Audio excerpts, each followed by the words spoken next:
J'aimerais que les jeunes rêvent d'un futur meilleur. J'aimerais que le Sénégal commence maintenant à rêver d'un futur meilleur. Ce que j'ai fait à Sandiara, comment je peux le faire maintenant au niveau des 45 départements du Sénégal? Comment je vais pouvoir le faire au niveau des 557 communes du Sénégal? Voilà le sens de mon engagement. Voilà le sens de ce sacerdoce que je veux en tout cas mettre sur place pour pouvoir servir le Sénégal. Pour pouvoir servir le Sénégal des profondeurs. Le Sénégal de Matam, le Sénégal de Kédougou, de la Casamance, le Sénégal du Nord abandonné, le Sénégal du Sud abandonné. Comment réconcilier les Sénégalais avec eux-mêmes? 500 Sénégalais en prison, d'autres en jugement. Comment réconcilier le Sénégal avec lui-même? L'autre raison pour laquelle je voulais m'engager, c'est l'économie. L'une de mes plus grosses plaies, ce qui me fait le plus mal, c'est voir des jeunes de Mbour, des jeunes de la Casamance, des jeunes de Yoff, de Saint-Louis, de tout le Sénégal, prendre des pirogues pour aller nourrir le ventre des requins de la Méditerranée. C'est une honte pour le Sénégal. Personne n'en parle. Et moi, je vais en parler. Parce que j'ai une solution pour ça.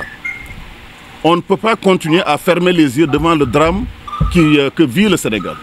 On ne peut pas continuer à faire comme si rien ne se passe au Sénégal. Tous les jours, nous savons combien de jeunes arrivent en Espagne. 700, 800, 1000. Par contre, nous ne savons pas combien de jeunes périssent au fin fond de la Méditerranée. Et je vais lutter contre ça. Pourquoi ces jeunes-là partent? Ils partent parce qu'ils n'ont plus d'espoir dans leur propre pays. Ils partent parce qu'ils n'ont pas de travail. Ils partent parce qu'ils ne peuvent plus regarder leur maman démunie. Ils ne peuvent plus regarder leur papa à la retraite. Il faut qu'ils fassent quelque chose. Et ils sont prêts à se suicider pour justement servir le pays, servir leur famille, servir le Sénégal demain. Voilà le sens de mon engagement. Je veux être le président de toutes les solutions. Des solutions économiques, des solutions sociales, des solutions culturelles et des solutions environnementales. Et mon programme que j'appelle le Djicomcom, le Sénégal en mouvement vers l'excellence, comporte juste 3 volets. Le premier volet, c'est le volet économique. Je veux créer 557 usines sur l'ensemble du territoire sénégalais. Une commune, une usine, à l'instar de ce que j'ai fait à Sandiara, pour permettre aux jeunes de rester sur leur terroir. Je veux faire en sorte que les mangues de Casamance puissent être transformés par des usines de jus de mangue en Casamance. Faire en sorte que le phosphate de Matam soit transformé au niveau de Matam, forme d'engrais. Faire en sorte que Mbour ait des usines de poissons et des usines de produits agricoles, des usines justement de jus et divers produits. C'est le miracle coréen, c'est le miracle japonais, c'est le miracle européen. Et c'est exactement ce que je vais faire du Sénégal. Et si je vous le disais il y a 10 ans à Sandiara, que j'allais amener 10 usines à Sandiara, aujourd'hui j'ai amené 16 usines à Sandiara. Je vous dis aujourd'hui que je vais mettre en place 557 usines dans les 10 prochaines années au niveau du Sénégal. 557 usines, c'est 1 million d'emplois. Et je vais faire la même chose au niveau des agropoles. Comme le disait tout à l'heure un de mes collaborateurs, Sandiara contient 16 agropoles. C'est-à-dire des zones où on travaille 12 mois sur 12, 24 heures sur 24, qui créent des emplois. Aujourd'hui, nous sommes à plus de 3000 emplois dans les 16 villages de Sandiara. Si on l'a fait à Sandiara, qui n'a que 3 mois, 4 mois de saison blé pluie, donc on peut le faire en Casamance. Je vais le faire à Kolda, je vais le faire à Ziguinchor, je vais le faire également dans toutes les régions de Matam, du fleuve, je vais le faire partout dans le Sénégal. On va créer 557 agropoles sur l'ensemble du territoire. Parce que nous savons le faire, parce que nous l'avons déjà fait. Personne ne l'a fait dans ce pays-là. L'autre volet qui me paraît très important, c'est également au niveau économique, la pêche. Parlons-en. Je vais arrêter toutes les licences de pêche pour remettre ces licences aux Sénégalais. Je vais annuler toutes les licences de pêche pour permettre au repos biologique à notre océan Atlantique au niveau du Sénégal. Pourquoi ces jeunes pêcheurs prennent leur pirogue pour aller en Espagne ou au Portugal? On doit se poser la question. Pourquoi il y a beaucoup de poissons en Mauritanie, notre voisin du Nord? Pourquoi il y a beaucoup de poissons en Guinée-Bissau, qui accueille beaucoup de pêcheurs sénégalais? Et pourquoi il n'y a pas de poissons ni à Mbour, ni à Dakar, ni au niveau des îles? C'est parce que nous avons laissé notre océan pillé par des bateaux étrangers, par des bateaux qui sont sans foi ni loi. Et ça, je vais l'arrêter si je suis président de la République du Sénégal. Il faut que les 4 millions de pêcheurs, de marailleurs et d'artisans de la pêche puissent retrouver leur dignité. Il faut que l'immigration cesse. En réalité, mesdames et messieurs, l'une des causes principales de l'immigration, justement, c'est le fait qu'il n'y ait plus de poissons dans nos océans. Il faut y remédier le plus rapidement possible. Voilà donc les questions économiques auxquelles je vais m'attaquer. Les questions éducationnelles auxquelles je vais m'attaquer, certains de mes collègues l'ont évoqué. On ne peut plus continuer à fermer les yeux sur le drame des étudiants. Master 2 en anglais, Master 2 en économie, 4 masters dans différents domaines.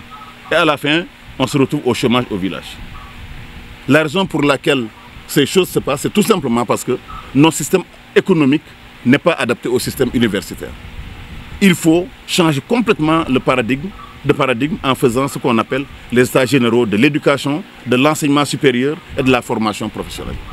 J'aimerais que 50% des élèves soient orientés dans les lycées techniques. Et pour cela, je vais construire 557 lycées techniques et professionnels. Tous les mécaniciens du Sénégal, tous les menuisiers du Sénégal seront formés maintenant dans ces lycées professionnels, comme ce qu'on est en train de faire un peu partout en Suisse, ce qui se fait en Allemagne, ce qu'on voulait faire dans les régions du Sénégal. C'est la seule solution, mesdames et messieurs. En combinant 557 usines, 557 agropoles, des zones de pêche, 557 lycées techniques et professionnels, c'est comme ça que nous allons développer le Sénégal des profondeurs. Sur le plan de la santé, nous savons tous que nous avons un vrai problème dans la santé. Nous avons des problèmes de médicaments, nous avons des problèmes de médecins, nous avons des problèmes de qualité de service. Je veux faire en sorte que la santé soit démocratisée. Nous allons créer dans chaque hôpital, dans chaque commune du Sénégal, un hôpital avec un médecin. 557 hôpitaux avec 557 médecins. Il n'y a aucune raison que l'habitant de CSN ou l'habitant de Niamon en Casamance, l'habitant de Matam ou bien des villages proches n'ait pas accès aux médicaments, n'ait pas accès à un médecin, n'ait pas accès à un hôpital. Alors que nous avons des médecins qui chôment. Je vais embaucher tous les jeunes médecins. Ils sont près de 500 à 600 qui sont aujourd'hui au chômage et pour les affecter à l'intérieur du pays et construire des hôpitaux pour les accompagner. Voilà le véritable besoin du Sénégal. Et parallèlement à ça, nous allons mettre un système de carte d'assurance maladie pour tous les Sénégalais. Tous, sans exception, en concertation avec les assurances. Enfin, je vais m'attaquer à ce qu'on appelle la gouvernance. 1000 milliards de Covid-19, des problèmes dans les hôpitaux, des problèmes au niveau du gouvernement, des problèmes dans tous les services, des détournements de deniers publics restent impunis. C'est inacceptable pour un pays pauvre. C'est inacceptable même pour un pays riche. Nous allons mettre en place un système de gouvernance pour mettre en place un système de zéro tolérance contre la corruption, zéro tolérance contre l'incivisme.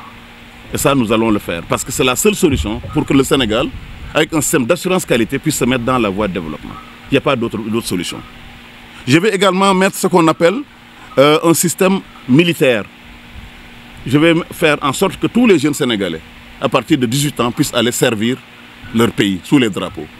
Et apprendre en même temps le civisme, apprendre en même temps la morale et aussi apprendre un métier. C'est ce concept d'armée-nation. Ça permettra aux jeunes Sénégalais de Ouagadougou, de Ouagouniaï, aux jeunes Sénégalais de Saint-Louis, aux jeunes Sénégalais de Mbour, d'aller sous les drapeaux, servir leur nation tout en apprenant un métier. Tous les camps militaires, justement, vont abriter dorénavant des centres de formation professionnelle formés par des militaires et pour que ces jeunes puissent non seulement servir le pays, servir le drapeau, mais apprendre un métier pour servir le pays.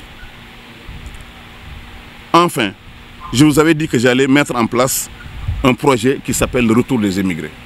Mesdames et messieurs, je suis de la diaspora. J'ai fait 25 ans en France, aux États-Unis. J'étais dans 65 pays dans le monde. La diaspora doit rentrer au Sénégal. La diaspora doit participer au développement du pays. L'avenir de la diaspora sénégalaise, ce n'est pas d'envoyer 100 000 francs par mois ou 1 milliard d'euros par année pour des dépenses justement alimentaires. J'aimerais que la diaspora, des gens comme moi, qui sont ingénieurs, qui sont directeurs de société, qui sont médecins, mais aussi qui travaillent dans des usines, qui sont chefs d'entreprise au Canada, en France, au Japon, que ces gens puissent rentrer pour être financés par un fonds de 1 milliard de dollars que je vais mettre en place, c'est-à-dire un fonds de 700 milliards chaque année, pour faire rentrer ces gens qui vont venir avec leurs usines, qui vont venir avec leurs partenaires, qui vont venir avec leur financement. Le Maroc l'a fait, l'Équateur où je travaille avant l'a fait, Beaucoup de pays actuellement sont en train de le faire. Le Rwanda l'a fait. Tant que cette diaspora ne rentrera pas, elle va continuer à servir les pays extérieurs, les pays européens, les pays américains. Et ça, c'est très important pour le Sénégal de demain. Je voulais également réformer le système des communes. Nous allons certainement, si je suis élu président de la République, et je le serai, Inch'Allah, changer complètement le système des communes. Il faut respecter les maires du pays. Nous sommes 557 maires à souffrir de faibles budgets. Sur un budget de 7 000 milliards, les communes reçoivent 57 milliards en fonds de dotation et en fonds de concours. Même pas 1% du budget. Et ces communes, nous leur demandons de servir, d'avoir des compétences transférées, 9 compétences.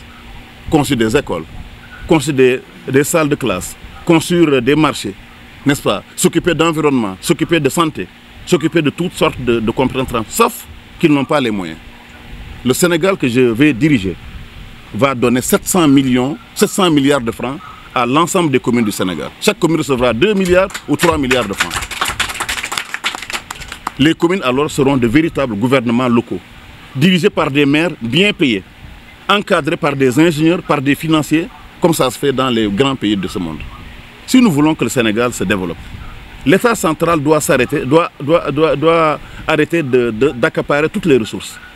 Ces 700 milliards, ces 7 000 milliards de budget doivent être répartis au niveau des communes, de façon à ce que chaque commune puisse être autonome. Parce que si le ministre qui est au niveau du gouvernement peut construire des écoles ou des salles de classe, le maire qui a été ministre ou qui a un niveau voilà, peut également le faire. Et c'est la meilleure façon de développer de façon simultanée le Sénégal. Parce que si je donne 2 milliards à chaque commune, pour leur demander de construire des marchés, des routes, à faire des zones industrielles, à faire également des activités génératrices de revenus, on est tous d'accord qu'il n'y aura plus deux Sénégal. Il n'y aura plus le Sénégal de l'Ouest, avec Dakar-Thiès, ce qu'on appelle le triangle de prospérité, et le Sénégal du Sud, avec la pauvreté. Le Sénégal de l'Est, avec la pauvreté. Le Sénégal du Centre, avec la pauvreté. Notre pays est très pauvre. Il suffit tout simplement d'aller dans la banlieue pour voir que les gens ne font plus 3 repas. Il suffit d'aller à l'intérieur du Sénégal pour savoir que dans les villages, les gens souffrent. Il suffit d'aller même ici à Mbour pour voir que les gens souffrent. Et la seule solution pour arrêter cela, c'est changer complètement de paradigme.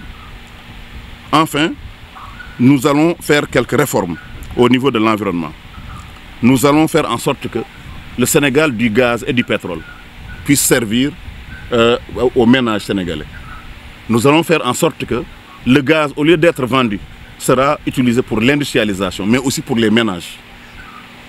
En Europe, toutes les maisons ont un réseau de gaz, comme un réseau d'électricité ou un réseau d'eau. Alors nous allons faire en sorte que le prix du gaz sera divisé par 10 pour faire en sorte que les Sénégalais puissent en bénéficier, notamment les ménages qui n'ont pas les moyens de l'avoir. En même temps, nous allons installer ce qu'on appelle la pétrochimie. Le Sénégal va avoir 100 000 barils de pétrole dans un premier temps. Ensuite, 150 000 barils après. Le Sénégal va avoir l'équivalent de 80 milliards de dollars en revenus pétroliers et gaziers. Il va falloir que ces contrats, qu'on puisse les revoir. Il faudrait que la participation du Sénégal dans les sociétés justement qui exploitent le pétrole dépasse ces 10%. Ce n'est pas acceptable. Nous avions dit que dans la loi, dans le référendum de 2016, l'article 25 alinéa 1, que les ressources naturelles appartiennent au peuple sénégalais. Et pourtant, nous avons les phosphates de Thiès, les phosphates de Taïba, qui appartiennent à 85% à des sociétés étrangères. Nous avons le zircon qui appartient à des sociétés étrangères. Nous avons l'or de Sabadola qui appartient à des sociétés sénégalais. Je peux vous dire, si je deviens président de la République, ces accords seront renégociés au profit du peuple sénégalais, au profit du gouvernement sénégalais, au profit de toute la population. Ce n'est pas acceptable. Ce n'est pas acceptable qu'un pays pauvre, comme le Sénégal, qui a des ressources, donc qui est en réalité riche, puisse donner ses revenus à des sociétés justement internationales. Mesdames et messieurs, je vais juste finir par ma conception sur l'enseignement des sciences et des mathématiques. Ça, c'est l'ingénieur qui parle. Comme l'a dit tout à l'heure le prof de mathématiques qui parlait tout à l'heure, Aboubakar, ce n'est pas acceptable que nos systèmes soient des systèmes littéraires. Nous allons mettre en place un système pour favoriser 50%, pour faire en sorte que 50% des élèves puissent être orientés dans des branches scientifiques et dans des branches techniques. Scientifiques et techniques. Cela permettra de mettre en place un système de bourse justement mathématique, aussi bien pour les professeurs que pour les élèves. C'est la seule solution si nous ne voulons pas, dans 10 ans, ne plus avoir d'ingénieurs, ni de médecins, ni également de professeurs de mathématiques. Le Sénégal ne peut plus regarder cette situation perdurer. C'est pour ça, comme on le disait, pendant les états généraux de l'éducation, nous allons reparler de ces questions de mathématiques. Et en même temps, nous allons mettre en place ce qu'on appelle des UIT, des instituts universels de technologie, dans toutes les régions du Sénégal d'abord, n'est-ce pas, pour former des métiers de Bac+2, mais aussi ensuite dans tous les départements du Sénégal. Voilà, mesdames et messieurs, les 10 réformes que je compte faire, en regroupant bien sûr tout le système financier autour d'une grande banque. Nous allons regrouper la BNDE, le Crédit Agricole, le Fonds 6, le Fonds GIP et également la Caisse de dépôt pour faire une puissante banque qui va concurrencer les banques étrangères. C'est la seule solution pour financer l'économie. Nous allons mettre en place 5 fonds enfin pour l'économie. Le premier fonds, c'est le fonds des PME. Tout le monde sait que les petites et moyennes entreprises, qui sont les premiers employeurs en Allemagne, en France, aux États-Unis, n'ont pas de financement aujourd'hui. Ils ont des taux d'intérêt de l'ordre de 10% à 12%. Nous allons mettre en place un fonds de 1 milliard d'euros, 500 à 600 milliards de francs CFA pour les PME. Nous allons mettre en place un fonds pour l'industrie, tout le grand patronat. Le patronat également ne bénéficie pas, Sénégalais ne bénéficie pas d'investissement de prêt de la part des banques. Nous allons mettre en place un fonds de 1 milliard pour ces deux secteurs industriels. Parce que comme je vous l'ai dit, sans l'industrie, point de développement, nous allons continuer à importer des téléphones, des radios, des montres, des voitures. Il est temps que le Sénégal arrête cette importation-là. Le troisième fonds sera le fonds agricole. Le fonds agricole est tellement stratégique, comme l'a fait le Maroc. Si nous n'avons pas un fonds agricole, nous allons encore être pendant 10 ans dans cette agriculture pluviale. 3 mois de pluie, 4 mois de pluie et on attend 8 mois pour replanter, pour 10 millions de personnes. C'est inacceptable. Quand j'ai calculé le manque à gagner, c'est de 10 milliards de dollars par année, ce que le Sénégal perd en faisant ce système d'agriculture à 1 mois. Donc ce fonds d'agriculture va permettre d'avoir des forages dans toutes les régions du Sénégal, dans tous les villages sénégalais, et d'avoir des motopompes au niveau des fleuves subventionnés par le gouvernement sénégalais. Nous allons rembourser 80% de tous les instruments agricoles pour permettre au Sénégal d'être autonome, d'être totalement en sécurité alimentaire. Pas seulement sur 1 an ou 2 ans, mais être en sécurité alimentaire sur 5 ans, voire 10 ans, comme le font les grands pays. Ça, c'est un projet qui est très important. Enfin, nous allons mettre en place un fonds pour la pêche. Ce n'est pas acceptable que nous ayons les mêmes, que Mbour n'ait pas de port de pêche. Je vais mettre un port de pêche à Mbour, un port de pêche à Foundiougne, un port de pêche à Ziguinchor, un port de pêche à Saint-Louis, un port de pêche à Kayar. Il est temps que le Sénégal, à l'instar des pays côtiers espagnols, des pays portugais, change de paradigme en matière de pêche, après le repos biologique. Il est temps également que le Sénégal s'équipe de bateaux modernes, de chalutiers modernes, appartenant à des Sénégalais. Il est temps de mettre fin justement à un système de pêche traditionnel qui dure depuis plusieurs siècles. Nous allons former les pêcheurs, nous allons les appuyer, nous allons les aider, nous allons les recycler pour qu'ils soient de véritables propriétaires de bateaux ensemble, pour aller compétir dans les eaux internationales comme tout le monde. Et l'autre fonds, alors c'est le fonds de l'artisanat. L'artisanat est la mère de l'industrie. C'est la bijouterie, c'est les menuisiers, c'est les soudeurs. Ces personnes, en fait, constituent le cœur même du Sénégal. C'est les mécaniciens qui nous réparent nos voitures. Cette partie du peuple sénégalais est totalement ignorée par les banques, totalement ignorée par l'État. Et nous allons mettre un fonds également de 1 milliard justement de dollars pour pouvoir aider ces artisans à construire leur atelier, à investir dans au niveau de leur entreprise. Voilà, mesdames, messieurs, les 10 réformes que je compte apporter au Sénégal. Et ces réformes vont créer 2 millions d'emplois dans les années à venir. Ces réformes vont faire en sorte que le PIB de notre pays puisse aller de 8% à 13% avec l'argent du gaz et du pétrole. Parce que nous allons créer, comme je l'ai dit tout à l'heure, la pétrochimie dans ce pays. Nous n'allons plus faire du gaz to power. On ne va pas exporter du pétrole seulement. nous allons faire ce qu'on appelle la pétrochimie. À partir du pétrole, vous pouvez mettre en place 10 produits. Le goudron, c'est du pétrole, vient du pétrole. Le plastique vient du pétrole. Les tuyaux d'arrosage PVC viennent du pétrole. À partir du gaz, vous pouvez créer de l'engrais. L'urée que vous utilisez pour l'agriculture vient du pétrole. Alors un pays qui a de l'urée, un pays qui a du phosphate, qui a du gaz, qui a du pétrole, ne devrait pas être un pays pauvre. Et justement, je vais développer le Sénégal. Mesdames et messieurs, je voulais vous remercier de votre attention.